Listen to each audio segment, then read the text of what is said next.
Hey everybody, and thank you for tuning into our Yamaha Guitar Development Open House. How about that walkthrough of the Yamaha Custom Shop? That was really cool. I think I'm going to have to hit up Pat and Raphael to make me a custom Marty McFly style guitar.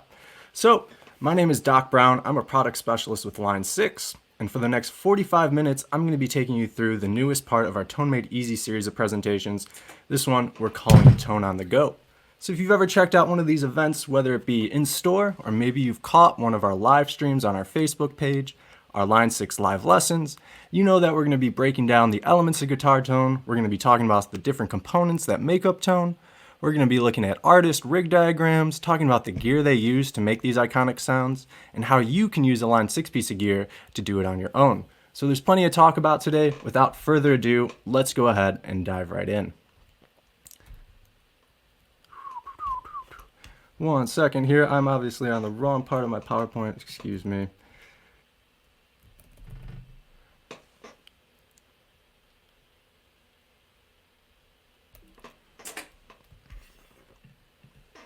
Okay folks, sorry about that, little technical error there. If it's going to happen live, right? So let's start with the elements of guitar tone. This will give us a chance to break down the various components and also give us an overview of some of the stuff we're going to talk about today. So of course it starts with the guitar, its construction, its components like woods and pickups, all play a role in shaping your tone. In this particular event, we are really going to focus on pickups, specifically single coil and humbucker style pickups. After that, we get out to our effects pedals. They of course shape your tone, providing different types of sounds. How you set them up, how they interact with the rest of your signal chain, of course will influence your tone. In this particular presentation, we're really just going to dive into a few different effect pedals. We're not going to go too deep. After that, we get out to our amplifiers. Of course, there's all different kinds of amplifiers, each with their own unique tones and sounds. And of course, your cabinets and speakers also play a big role in shaping your tone. In this particular presentation, we're just going to touch on a few amplifiers. And then finally, microphones will play a role in shaping your tone, whether you're performing or recording. So like I said, we're really going to be focusing on pickups for this presentation, but we do events where we do deeper dives into effects, what types of effects there are, how you might set them up in a signal chain. We do deep dives into amps, cabs, speakers, and even microphones. So if you're interested in those, you could head to line6.com/events or check out our Facebook page to see when those events might be happening. So let's go over the topics we're going to cover today. As I said, we're going to be talking a lot about pickups. We're going to be talking about pickups, their placement, how that affects your tone. We're going to talk about single coil pickups, an explanation of what they are, some of those in-between position sounds you can get and how artists have used them. We're going to talk about humbucker style pickups, once again, explanations and applications. And finally, to make all these different tonal examples happen today, we are going to be using modeling. So at the end of this presentation, I'm going to talk a little bit about amp and effect modeling, what it is, and some different options that Line 6 offers when it comes to modeling. So the gear I'm using today, I have my trusty Yamaha Pacifica 112 VM. That's this guitar right here in this beautiful ice blue finish. Has this maple neck that I've really become fond of. And since we're talking about pickups, let me just tell you a little bit about this guitar. I have a single coil on my neck, single coil in the middle position here, and in the bridge you'll notice I have a humbucker pickup. I can actually split this humbucker using this push-pull pot in my tone knob, so that's how we're going to achieve some of these single coil bridge sounds we'll hear today. Then for all my amp and effect modeling, I'm using the Line 6 Pod Go, which I'm going to talk a little bit more about in depth at the end of this presentation, so stay tuned. So let's go ahead and dive right in. Let's take a trip back in time. Talk about how we got to the point of electric guitar. So before we had electric instruments, we had the acoustic guitar. It really came to popularity in the United States in the late 1800s. At that time, we just had our gut string style instruments, typically, the classical or flamenco style guitar. And then at the turn of the century, around 1900, we get the invention of the steel string and of course the steel string acoustic. Now these have a really rich resonant tone, great for playing solo, maybe playing along with another guitarist or backing a singer, but as soon as you add accompanying instruments, whether of the day or even modern times, that guitar of course is going to be drowned out. So the solution then was to amplify it by adding a pickup to the guitar. So we first see this on the hollow body and archtop style guitars as pictured on the left there, usually with a single pickup in the neck. However, there are variations to that, and then later on we get the solid body style guitars, usually with 2 or 3 pickups, but of course there are variations to that as well. So what is a guitar pickup? A guitar pickup is a magnetic pull piece wrapped in copper wire. That creates a coil with a magnetic field. As the metal string vibrates, it interrupts that magnetic field, and that creates an electrical current which gets carried out of the coil in the instrument and then reproduced as sound from your amplifier. The magnet type and number of winds of the coil will also affect your overall sound, so different types of pickups are going to give you different tonal variations, and we're going to hear that today in some of our examples. Pickup positioning also plays a role in shaping your tone. As that pickup moves further towards the bridge, you're going to get brighter in sound. So up near the neck tends to be a bit darker, a bit mellower in tone. As you head towards the bridge, we're definitely going to get more brightness in our sound. So I'm just going to demo that really quick. I'm just going to play a big open E chord on my neck pickup. Then I'm going to head to the bridge and do the same, just so we could hear that tonal shift that happens between the placement of the pickup alone. Alrighty.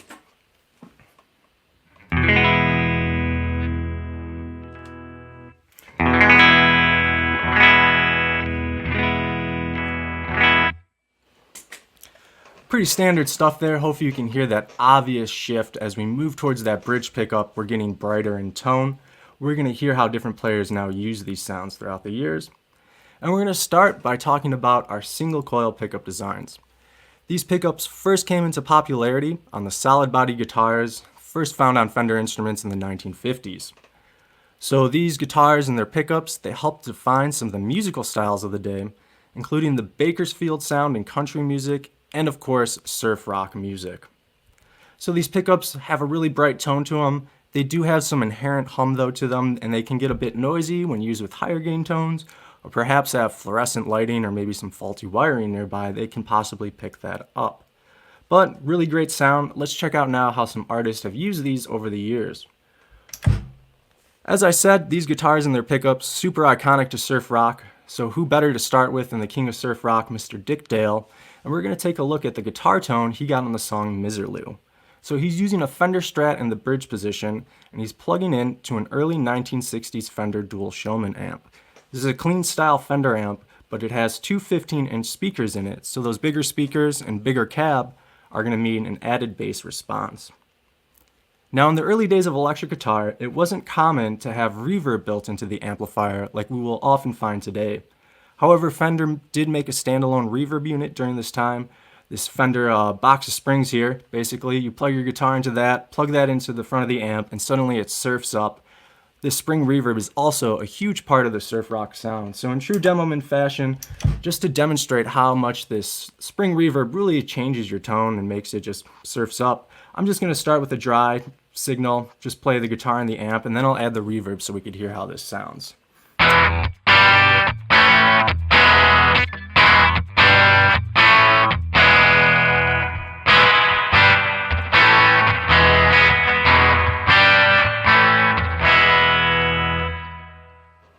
Obviously this super wet, splashy, pingy, just awesome sounding reverb.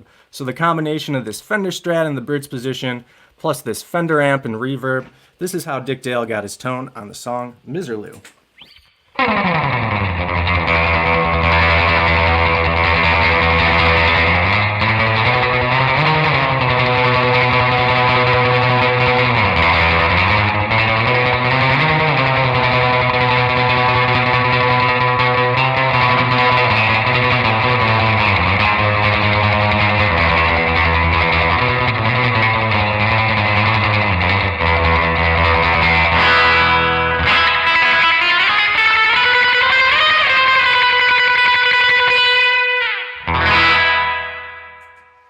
It's almost impossible to hear those songs without that little ha in there.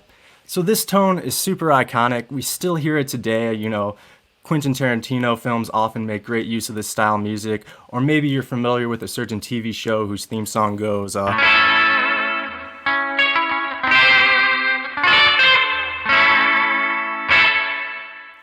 Not a Dick Dale song there, but obviously this tone is still super prevalent today, still very much a part of pop culture. Next, we're going to move on to our next example. We're going to talk about Mr. Jimmy Page and the sound he got in the early days of Led Zeppelin, specifically on the song Communication Breakdown. So I think for most guitar players, when we think of Jimmy Page, we probably picture that Cherry Burst Les Paul or that double neck SG plugged into a Marshall half stack. Well, for this studio take of this song, he actually plugged into a smaller Supro Combo amp, And combine that with a Vox Tone Bender pedal, which is actually a fuzz pedal. Interesting to note though, he actually gets a pretty awesome distorted tone combining this amp plus a fuzz. So his tone sounded a bit like this on Communication Breakdown.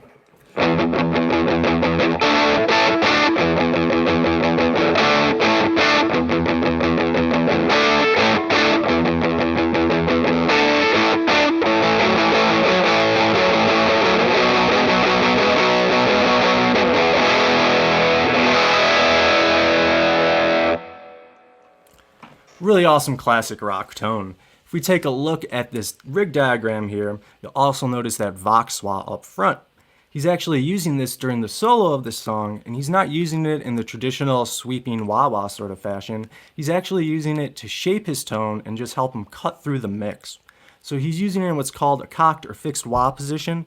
Basically, he's just leaving that expression pedal stationary.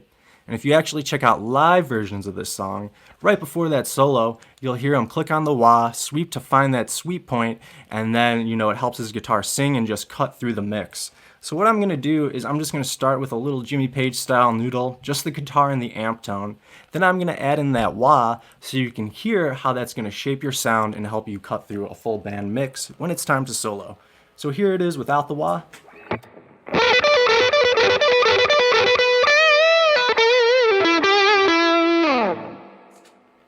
Then what I could do is head over to my Pod Go, and I have it up on a table here just for demo purposes today, but I could go ahead and click on that wah, you'll see my light change there, and then maybe I could just kind of sweep till about 3/4 of the way down, whatever your sweep point is, and now we have this type of tone happening.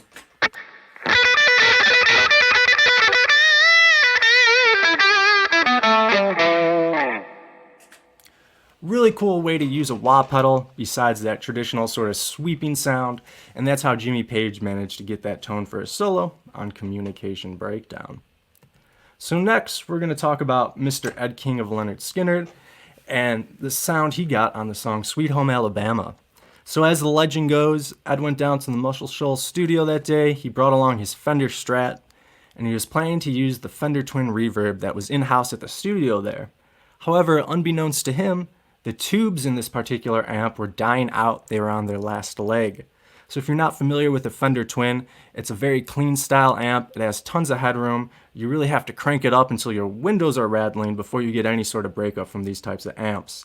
However, because the tubes were dying in this amp, it broke up a lot sooner than usual, and he also found that the feel was a bit looser. So a lot of times with our favorite tube amps, it's not only how they sound, but it's how they feel and react to how we're playing. So luckily I'm using modeling today. I'm able to go inside my Pod Go, pull up a Fender Twin style model, add some gain to it, even go into the deeper parameters like sag, ripple, and bias, and make it a bit looser feeling. And I could do this all while ear safe volumes. So here's what Ed King did on the song Sweet Home Alabama, and this classic tone he got a little bit by chance.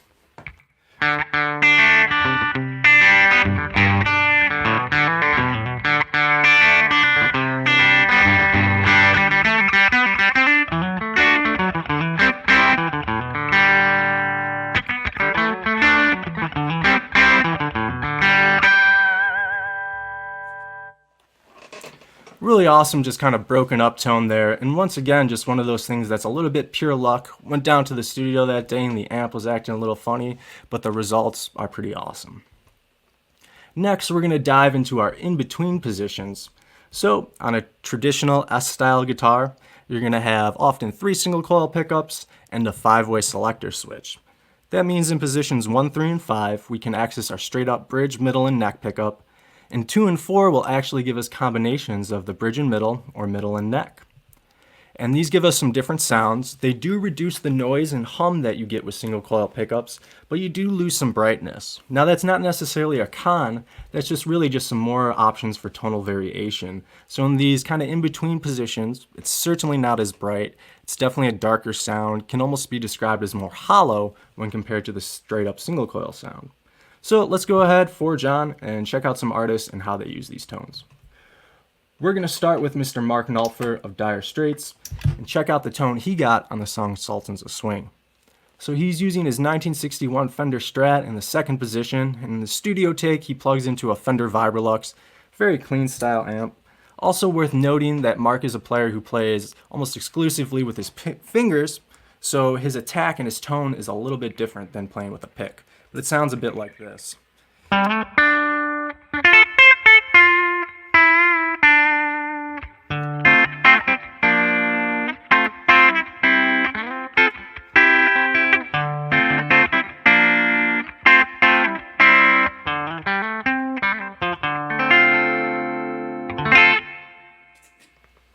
Really awesome clean tone happening there.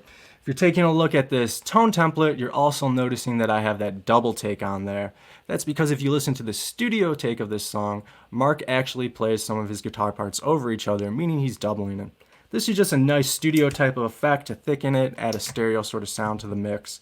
Luckily inside Pod Go, there's a built-in double take effect that will let me mimic this style of studio magic. And it'll sound a bit like this.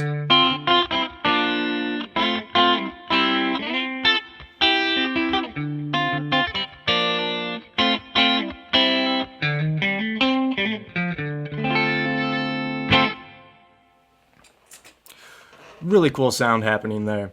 Next, we're going to jump on over to Mr. Billy Gibbons of the band ZZ Top, talk a little bit about the guitar tone he got on the song LaGrange. So another player using a Fender Strat, this one from 1955. Once again, we're in that second position, and he's plugging into a Marshall Plexi style amp with the matching cab there with the Celestion greenback speakers. So, I'm not certain, but I imagine for the beginning of this song that he rolls back the volume knob on his guitar, brings it back up when the full band comes in, and rolling back on that volume knob is actually going to let us clean up the amp. The level of amp modeling in Pod Go is so detailed that I can actually get this realism from the amp just by cleaning up on my guitar. It's going to clean up the amp. So he got a tone that sounded like this. Pretty cool. Let's hear it now.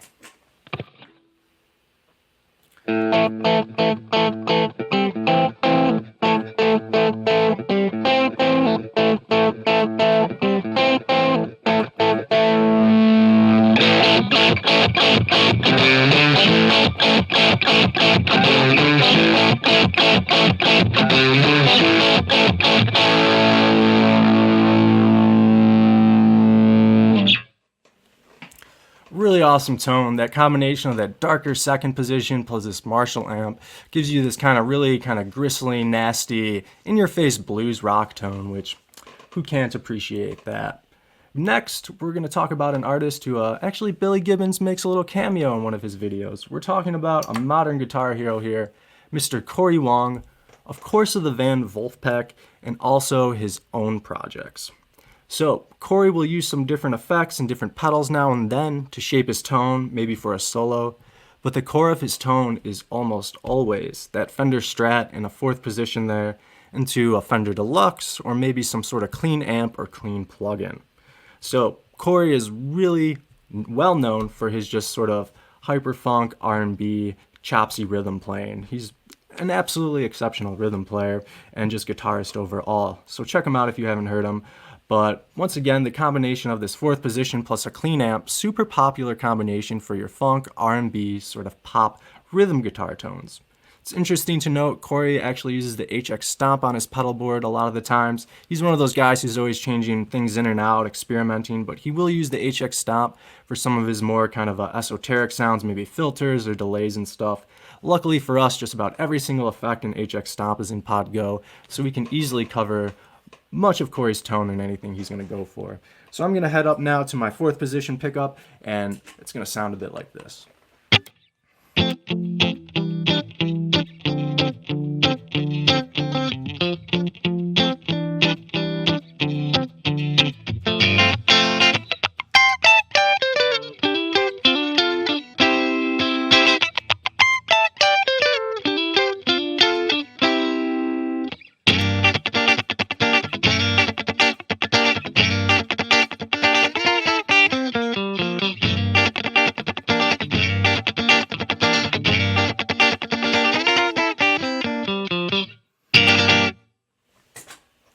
Once again, really awesome sort of funk, rhythm, R&B type tone going on there.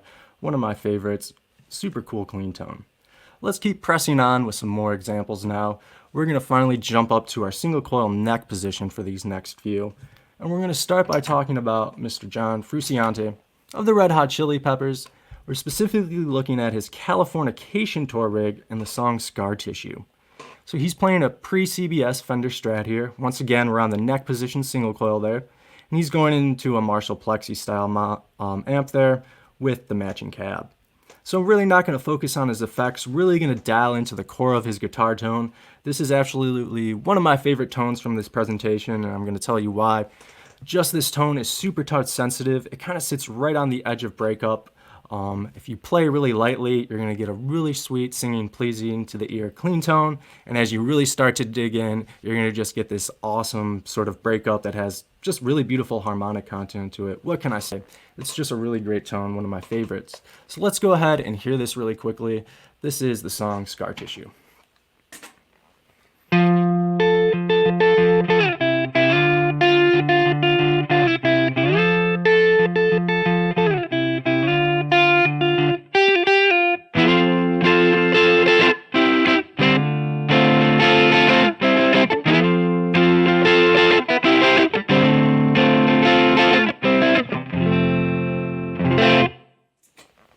Once again, this tone is just super tone sensitive and dynamic. These amp models in Podgo are very realistic, very responsive. The engineers at Line 6, when they build these models, they're going down to the component level and they're taking apart these amps, these effects, and they're looking at things like whether the wires have cloth or rubber shielding. Because all these combined together just create the larger picture of what this amp is, what this effect pedal is. So we really get this dynamicism, this awesome response. I'm going to play this sound one more time, and I'm really going to make it apparent using my right hand how when we play light, awesome clean tone, digging in is really going to give us a nice breakup sound. So here it is one more time.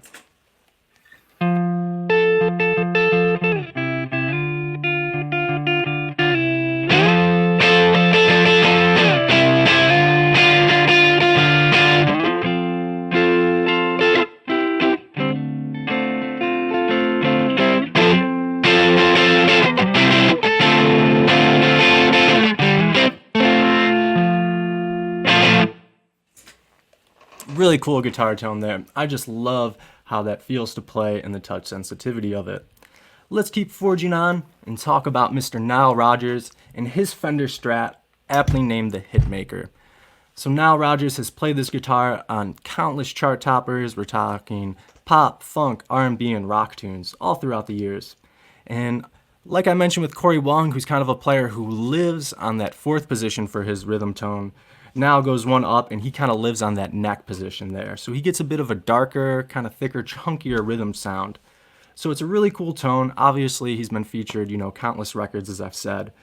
For his feature on Daft Punk's Get Lucky, we're not certain what he did to get that guitar tone, but we do know from a lot of interviews that what he likes to do is just plug his guitar straight into the mixing board. Maybe add a little EQ or compression in post to shape his tone, but oftentimes it's just that guitar straight into the board. We know from interviews sometimes he will blend a mic'd amp signal to that, and we also know from interviews that in the past he's actually used Line 6's Pod Farm to get his tones, so that's just a cool tidbit of history there. So if we go over to my Podgo editor, I can actually show you how I set up this tone today. I'm using what's called the Studio Tube preamp model. This is basically going to mimic me plugging into a high-end mixing board in a really nice preamp. So without further ado, this is the sound that Nile Rodgers got on Daft Punk's Get Lucky. Oops. And before I do that, let me turn off that delay. That's something else I want to show you next. I'm getting a little ahead of myself. One more time.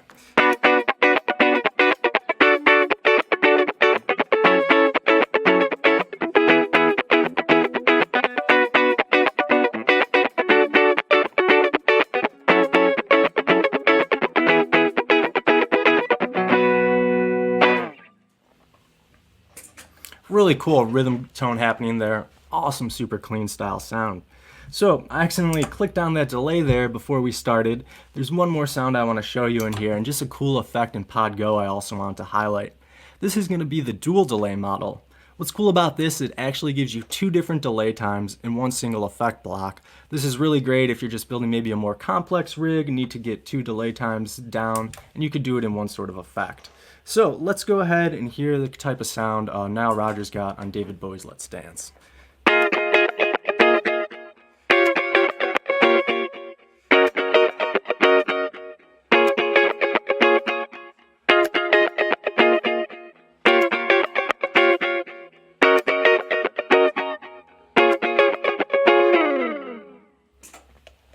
Really awesome rhythm stuff coming there from Mr. Nile Rodgers. Let's go now to our final single coil example before we move over to some humbuckers. We're going to talk about Mr. Tom Morello and his days in Rage Against the Machine, specifically the song Killing in the Name Of. So he's using a Fender Telecaster, and much to my surprise, he's actually using that neck position pickup there. If you had asked me to guess or maybe take a bet, I probably would have said a bridge pickup and most likely a humbucker. So as we talked about earlier, that neck position tends to be a little bit mellower, a bit darker in sound than the bridge pickup, which usually means a bit less aggressive, especially when you're pairing it with a gained out amp like this Marshall Model 2205. It's also cool to note that at this time he ran all of his effects in the effects loop of his amp, so between that preamp and power amp. We have all these effects here at our disposal in Pod Go, but since I have it up on the table, I think it might be kind of silly if I try and manually show you like a Digitech whammy sound or something like that. So let's really just focus on his core guitar tone. Once again, the surprising combination of a single coil neck position with that Marshall amp. And before I dive in, let me just take a second to drop D here.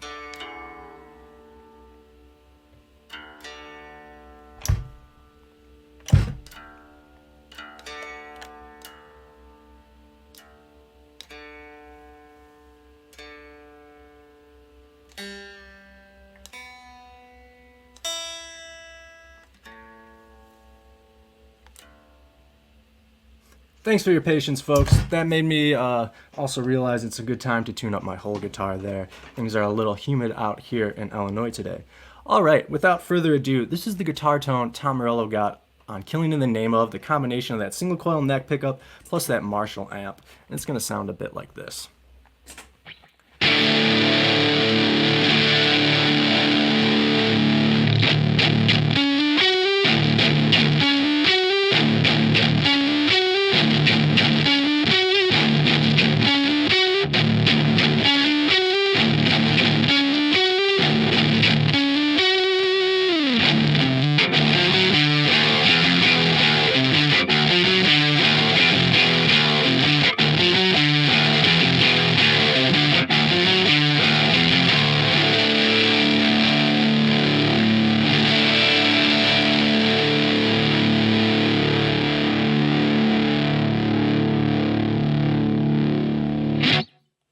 All right, you could just let that one ring for days if you wanted to.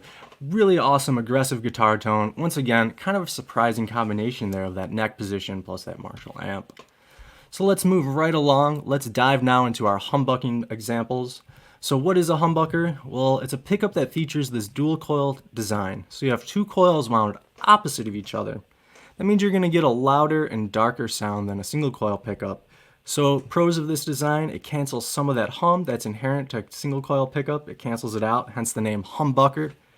But you do lose some high-end frequencies. So once again, maybe not a con, but just some different tonal options for you. Of course, a lot of humbuckers offer the option of splitting the coils so you can get those single coil type sounds. Like the guitar I'm using today has a humbucker in the bridge. I'm able to use the push-pull pot in the tone knob to turn off a coil. That's how we were able to nail all those single coil examples earlier on in the presentation. So let's go ahead and check out some humbucking examples, some players who used them, the different rigs they played through. We're going to start with Mr. Jerry Cantrell of Alice in Chains, specifically looking at the Dirt Tour rig and the song Man in the Box. So if we take a look at the guitar there, it's a G&L Rampage with just that single humbucker in the bridge, and that plugged into his Bogner Fish Mosley 500 with the Marshall cab is honestly the core of his tone. Of course, he's known for his masterful use of the Crybaby Wah, and on Man in the Box, it's actually one of the few times we get to hear him use an effect other than this Crybaby Wah. So on Man in the Box, he's actually using a voice box to double this vocal melody that comes in. And if you're not familiar with what a voice box is, you have this metal box on the floor. Out of that comes this plastic tube which goes into your mouth. It captures the vocal formants formed by your mouth cavity, and that gets applied as a filter sound to your guitar. Pretty wild effect. If you're not familiar with it, check out Phantom Comes Alive and you'll get the picture pretty quick. But he uses that type of sound down here. Let's just start with his overall rhythm tone. I just need to take a second here and come back up from drop D. So 1 second, folks.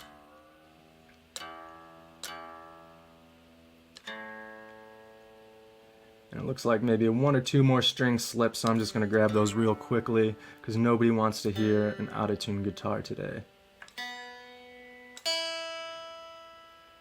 Alright, we're back in business. So, talking about the tone he gets here, once again, that humbucker plus this amp, really kind of aggressive in-your-face tone. And the actual composition of the riff actually lends to that sound a little bit. So it opens up with this sort of minor seventh interval. He's playing that low E string, or in his case an E flat. He's actually tuned down a half step. But he's playing that low E flat plus a D flat. That's going to give you this minor seventh interval, which is kind of more of a rub. It's not like a straight up power chord type of sound. But anyways, let's go ahead and hear it. Really aggressive type tone. Sounds like this.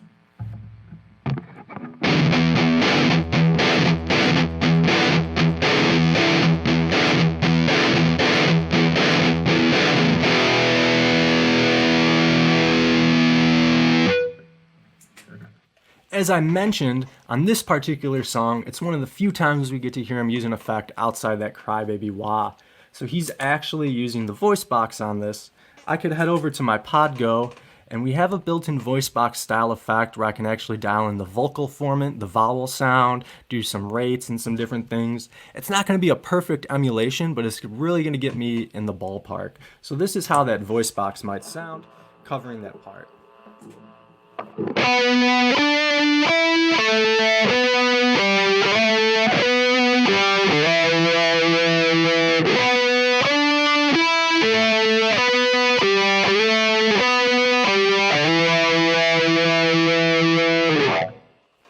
Once again, not exactly the sound you're going to get, but really close to in the ballpark and pretty cool to have that sound at your disposal inside of Podgo.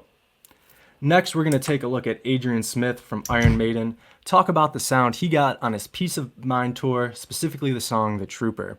So he's using a Gibson SG, humbucker in the bridge there, plugged into his Marshall Model 2204 with matching cab and Celestion 65-watt speakers. What's really common for these metal types of tones is to combine a high gain amp like that with an overdrive pedal, in this instance an Ibanez Tube Screamer. And the idea is to set that overdrive pedal with a higher output and lower gain. That means you're hitting that amp a little harder up front, which is going to cause things to tighten up and also add a bit of, distortion and gain to that sound. So I'm just going to start by playing through this with that Ibanez Tube Screamer turned off. Then I'm going to turn it on so we could hear how that's going to tighten up our tone and just make things more better. So let's go ahead and hear this now.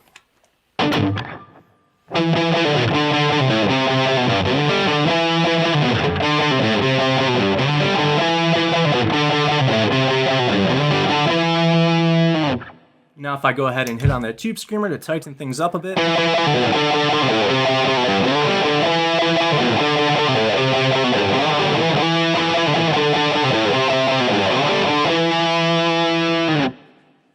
Don't worry folks, not charging for wrong notes today, but hopefully you can hear how that Ibanez Tube Screamer, not a huge change, but especially on our low end, things start to get tightened up, more defined, a little bit more aggressive in tone.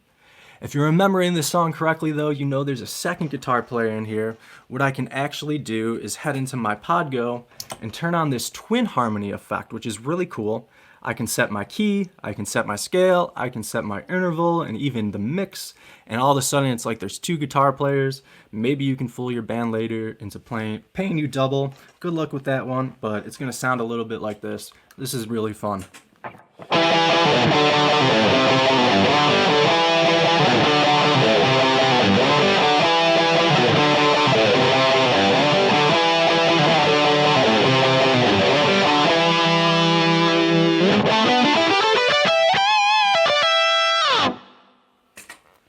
That's just a ton of fun to play with, that twin harmony effect there. Super cool effect inside the Podgo.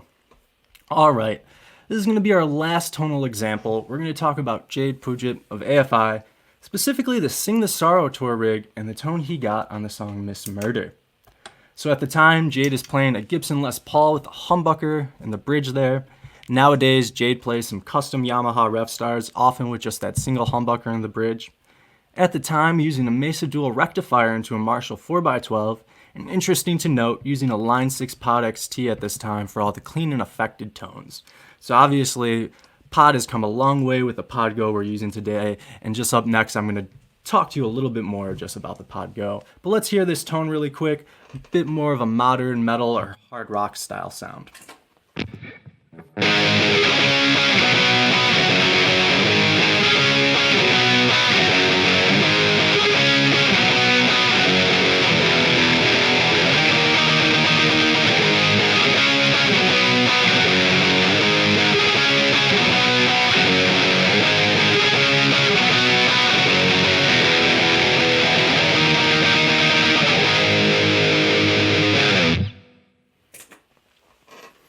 All right there.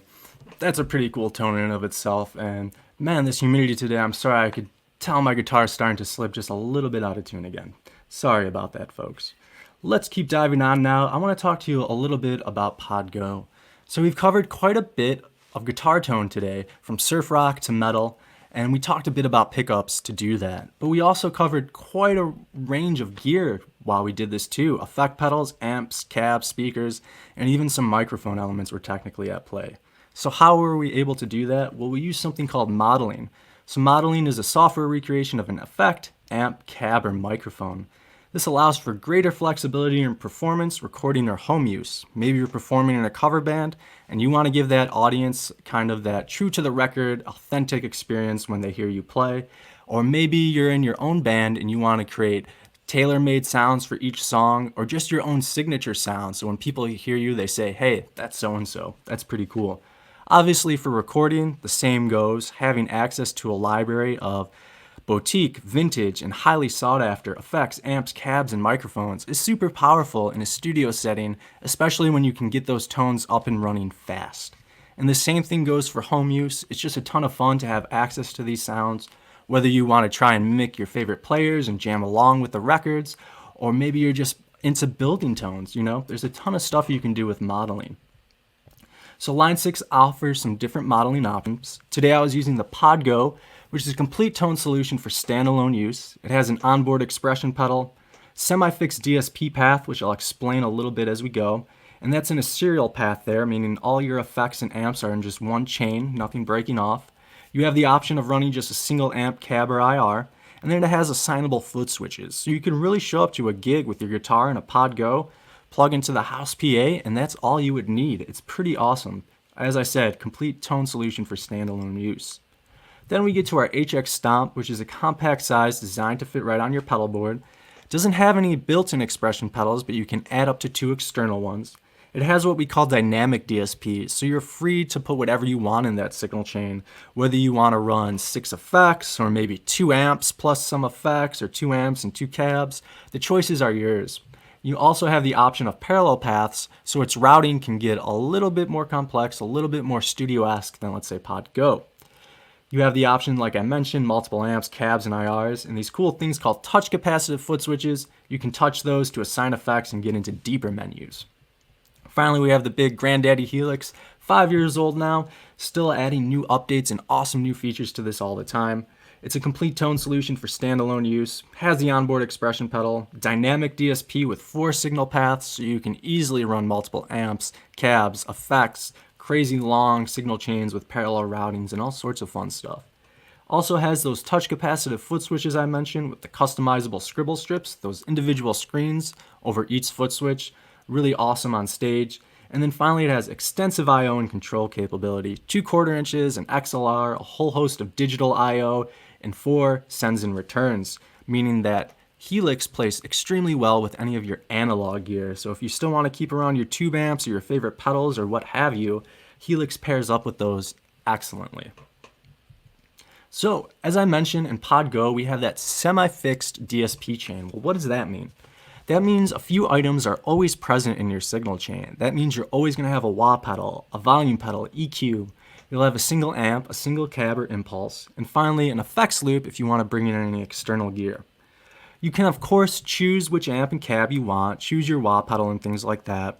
If you're not using any of these, you can of course turn them off and as well move them at any point in your signal chain. You also have 4 additional spaces to add whatever effect of your choosing. So some of these effects will appear as mono or stereo, so your pitch, dynamic, and distortion effects will always be mono in your signal chain. Loopers, you have the option of mono or stereo, And then filters, modulations, delay, and reverbs, you have the option, or excuse me, it'll be mono or stereo depending on its placement. So let's take a look at how this would work using one more tone template, Mr. David Gilmour of Pink Floyd. He's got a whole host of effects there, chorus flanger, out to 2 digital delays, into a high watt amp and cab, out to this rotating speaker. So if we pull up our PodGo workflow and kind of fill in the blanks here, you could see how a more complex signal chain like this with multiple delay times and amps and rotary speakers can easily fit inside PodGo, and we can nail this type of tone. Really cool stuff going on there.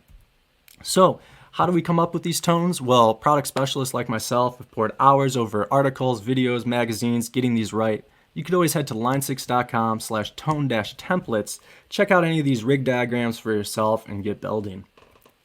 Something I'm really excited to announce to y'all, Helix Skype lessons. Me and fellow product specialists like Tony Campanova or Nick Bell, maybe you've interacted with one of them today in the chat answering questions.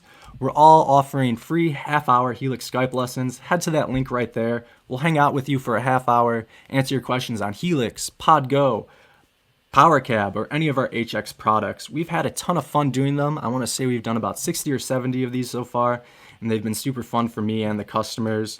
If you're a Line 6 gear owner, this is a super great way to just get some more knowledge on your gear that you own, learn the way around it. Or maybe you don't own a piece of gear yet, but you want a one-on-one personal demo. It might be hard to get into a store right now. This is a perfect opportunity. So be sure to check out that link, and you might have some lesson time with me. Who knows? Could be fun. So I'm super excited to announce our next performer. It's going to be Mr. Tony Campanova. We have a ton of in-house talent at Line 6, and Tony is a fellow product specialist like myself. As I understand, he's going to be playing an original track for you, and he actually sent me one of his presets in advance that he's going to be using on this track. So he's using the PodGo for this. He's going to be using some familiar stuff.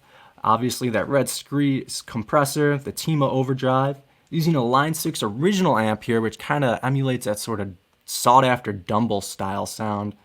Cab of his choosing, some EQ there, nice modern reverb, and interesting, at the end he actually has the LA Studio Comp. If this is leaving you scratching your head, one of the cool things about the modeling world is that you can break out of some of those more traditional analog rules. For instance, on a stage you really can't run a compressor and post after your sound like you would in the studio.